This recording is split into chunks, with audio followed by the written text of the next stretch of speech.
Okay, so this moment from Shakespeare's Macbeth is Act 4, Scene 3, roughly around line 200. And it's the moment in which Ross tells Macduff what has happened to Macduff's family. Macduff has been in England getting ready with Malcolm to come and save Scotland from Macbeth, and Ross has recently shown up. And both Macduff and Malcolm have asked him about how Scotland is going. So in this moment, when Macduff says, "How does my wife?" that means, "How is my wife? How's she doing?" Ross says, "Why, well." Macduff says, "All my children?" He says, "Well, too." Now keep in mind that in Act 2, Scene 4, when Ross was wondering whether Macduff would go to Scone to watch Macbeth get the crown, Macduff said, "No, cousin, I'll to Fife." And Ross said, "Well, I will thither." To which Macduff replied, "Well, may you see things well done there." Lots of scholars feel like this emphasis on "well" is a bit of sarcasm and irony on behalf of Macduff. If we keep that in mind, then perhaps these wells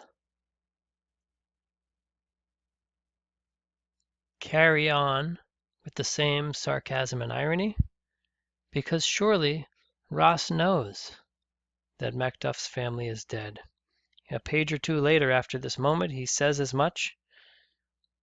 His use of "well at peace" is more either to cover the truth or to make Macduff, to shield him from the imminent suffering, right?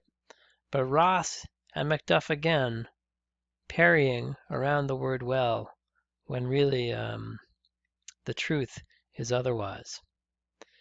Take a look down here as well. After Ross has said they are well at peace, Macduff accuses him of being stingy. Your play says this: "Be not a niggard of your speech." This is an archaic expression. It has no relationship to the racial epithet that you might be thinking of. It means to be stingy. So Macduff is saying, don't be stingy with your speech. Be not stingy with your speech. How goes it? Which in essence, he's acknowledging here that Ross is not quite saying as much as he should be saying. It is true that they were well at peace when Ross left, but they get murdered shortly after. At any rate, Macduff demands, how goes it? Now look at what Ross says to follow and see if he answers the question. I would suggest hitting pause.